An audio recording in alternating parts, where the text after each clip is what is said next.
What's up, guys? James Carter TV, and here I am yet again continuing my 2016 NFL Draft recaps, and today we are talking about the Super Bowl champions, the Denver Broncos, a team that was at a crossroads entering this 2016 NFL Draft.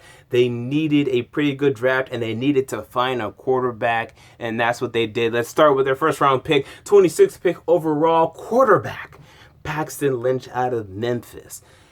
Now, this is an interesting prospect. I don't think he has great upside. Let me just start by saying that. I think you're only going to get so much out of Paxton Lynch. He's not a guy that's going to be a top 5 quarterback in the NFL.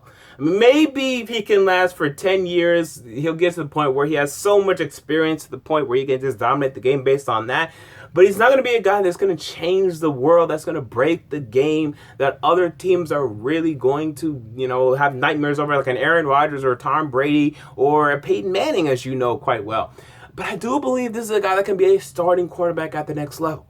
And I do believe that he's a nice fit for this Gary Kubiak offense, because this is a 6'7" guy that's about, 234 pounds, something like that, and he can move. Now, he's not a great mover. I mean, NFL.com is trying to tell you that he compares to Marcus Mariota. I think that is the most blasphemous thing I've ever heard in my entire life. Marcus Mariota ran a 4.5, 4.40. Paxton Lynch ran a 4.86. I mean, what an insult to Marcus Mariota. But in terms of in the pocket, he's a guy that can move kind of like, if I had to put a good comparison on it, what's a guy that used to be able to leak out like that?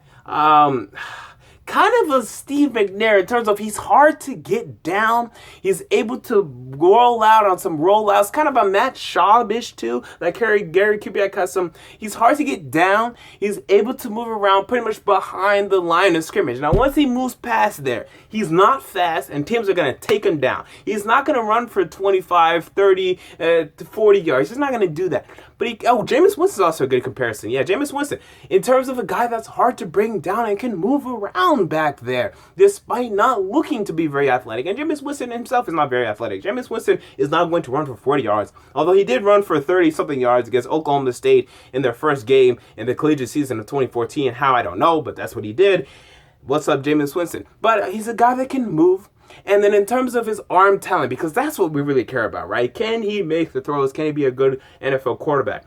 His arm's good enough. I don't think it's great. I don't think it's Jay Cutler or anything like that, but it's certainly good enough. His accuracy can be a little inconsistent, but especially his ball placement. He's not a guy that, like Christian Hackenberg, who's going to throw it 3 feet above someone's head, give them absolutely no chance to catch the football, or maybe if they have a chance, put their life at risk because they can't do that. No.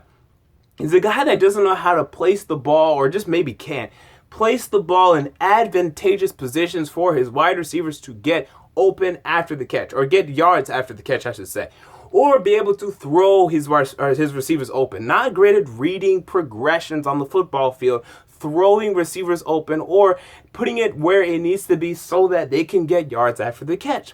And these are elite traits that he is missing. So again, I don't think he's going to be an elite player at the next NFL level. But nice mobility. When he sees somebody open, he'll throw it, and he'll be accurate there. But you'll miss the elite traits out of Paxton Lynch. But considering the fact that you have Demaryius Thomas, a guy that can catch a screen pass and run for 80 yards, Emmanuel Sanders that can get open on pretty much any route. He's a great route runner at this point in his career. I think this could be a really good fit, and I really like this pick. I give it an A-. Next, we move on to defensive tackle, their second-round pick, Adam Gotsis out of Georgia Tech. I'm not in love with this pick. I heard Todd McShay during the broadcast and the 2016 NFL broadcast saying how much he loves this pick. Oh, he comes from overseas. He has great bloodlines, high motor. I agree with the high motor part of it, but the high motor, does not show up when he's rushing the passer. He doesn't have any pass rushing ability. I think he ended up with 3.5 sacks, and I looked back and I watched those sacks, and a lot of them were just luck. The quarterback had the ball for 7 seconds at this point. Pretty much not going to happen at the NFL level. He is going to be a 2-down starter, even if he starts. at the next level. And considering the fact that I think this Broncos defensive line is already pretty stacked. Yes, they lost Malik Jackson free agency, but they signed Jared Crick, and I'm not sure if Adam Gotsis is going to be able to defeat Jared Crick in training camp. So I question whether or not the Broncos have even gotten a starter here. And then on the other side, you also have Derek Wolfe, who's starting, and he's absolutely starting. There's no question about that. So what exactly have the Broncos gotten here at Adam Gotsis? He's a 6'4 guy, 287, doesn't have great strength for that size, can't lose, and not a great pass rusher at that size either. So I'm not a big Adam Gotsis fan. I only give it a B-. I think he's pretty good against the run, but again, only at 287. If he puts on more size, he'll be even worse against the run, which he's probably going to have to do. He's just going to have to completely, or even worse against the pass, excuse me. If he puts on more weight, he'll be even worse against the pass. He'll have even less agility, less quickness, less burst to get after the quarterback. So he'll become even more of a two-down player. And I think that's pretty much where he's going to be, because at 287, he's going to have to put on some more weight. Maybe not too much, but some. So considering that, I'm not in love with the pick. I only give it a B-. Then we move on to a pick that I like. Justin Simmons out of Boston College, the 3rd-round pick, 98th pick overall.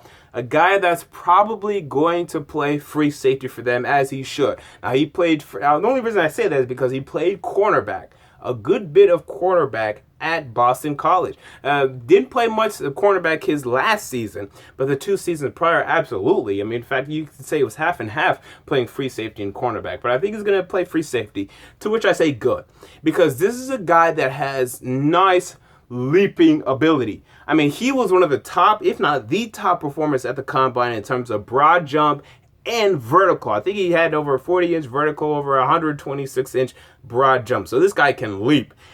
And in terms of moving side to side and leaping over and trying to get these interceptions and pass these and knock these passes down, and a tight end's trying to get over me, leaping up and actually getting it down, unlike Raheem Moore on that Jacoby Jones play that Bronco fans so well, I think he offers an ability to be able to do that in terms of leaping ability at that free safety position, and he has some nice instincts to him.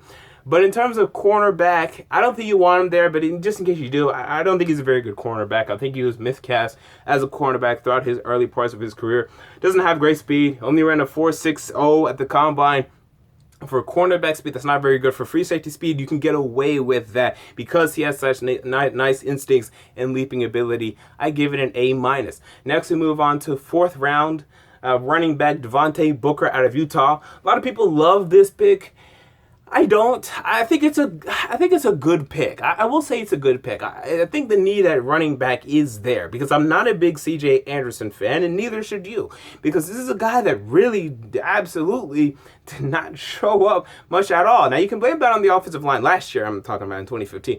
You can blame that on the offensive line. The guards weren't very good. The tackles weren't very good. So you can say, well, they weren't building holes for him, and then once he has holes, he does better. I'm like, okay. But I think a lot of his success in 2014 was just credit to the fact that Peyton Manning was such a maestro at the line of scrimmage, setting up these perfect runs. I mean, he made Knowshon Moreno look like a Pro Bowl running back, and then Knowshon Moreno went elsewhere, and then now he's dead, pretty much. So now you look at C.J. Anderson, and I really question, and I wonder how well is he going to do under this post-Peyton Manning regime and era.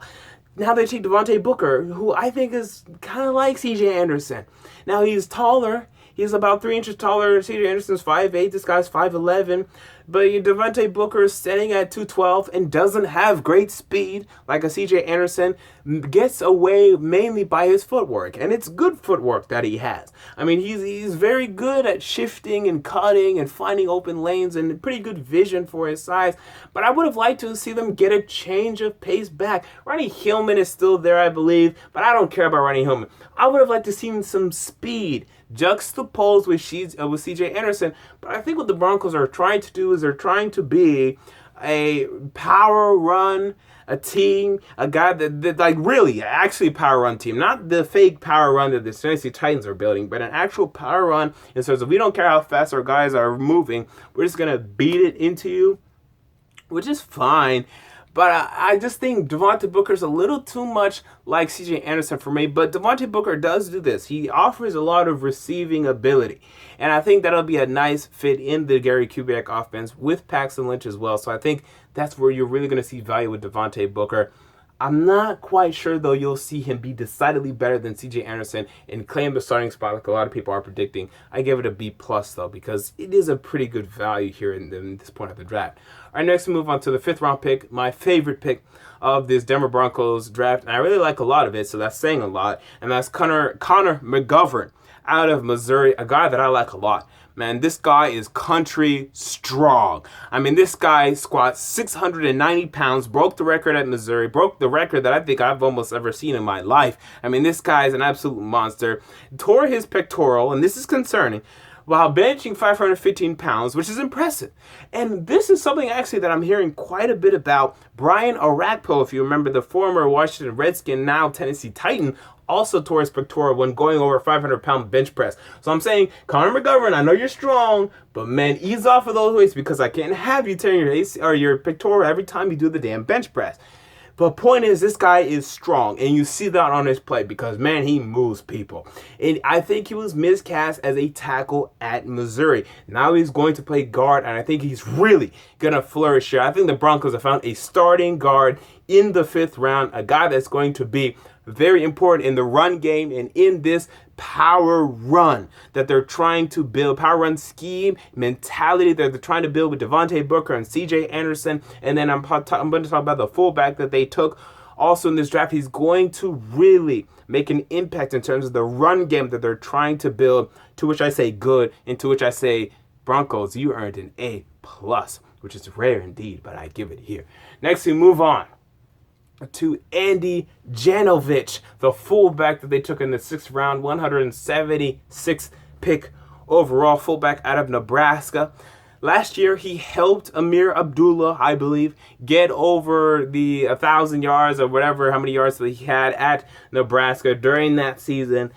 A guy that, even though he may not look that strong, is pretty strong because he put up nice reps on the bench press, and he's a guy that makes his force known to other opposing defensive linemen, linebackers at times, and really lays the boom down on some of these kids. Nice running ability, running a 4.8 40, which for a fullback is not bad. I mean, it's pretty much average for a fullback at this point. So I think he offers, again, what they're trying to build in terms of the run game. And even though it's a fullback in the 6th round, I mean, it's the 6th round, so you can take a fullback here. And I like Janovich as a prospect, so I give it an A-. We move on to their next 6th round pick, Will Parks out of Arizona, my least favorite pick from this Denver Broncos draft, but luckily for them, it came in the 6th round. I'm not a big Will Parks fan. A guy that needs to put on weight. He's sitting at 6'1", 194 right now. He's probably going to be a strong safety because concerning the fact that Broncos' free safety room is pretty clogged right now, I don't think they're going to keep 3 free safeties on the roster, so he's probably going to have to back up T.J. Ward, and I'm not sure he has enough size, strength to do that. I don't think he has very good ball skills. Now, luckily, he'll be playing strong safety, so that'll be fine. I don't think he's particularly aggressive. I don't think he's particularly strong, again, because of the size that I noted earlier, and I didn't see him impose his will many times at Arizona. Not in love with this pick. I only give it a B-. Next, we move on to punter. In the 7th round, that's why the Broncos took a punter, Riley Dixon, out of Syracuse. And I actually like this pick. Britton Colquitt had one of the worst years of his career last year, honestly. He ended up in the bottom 10 in average punt yards in terms of kicks inside of the 20 or punts inside the 20. And he was doing a lot of punting. So the fact that he couldn't get a lot of punts inside the 20 was very concerning to me. Because honestly, the Broncos' offense was not very potent at all. So the punting position for them is becoming more and more important. And Britton Colquitt wasn't very good enough. Only problem I have is Riley Dixon, I don't think is very good.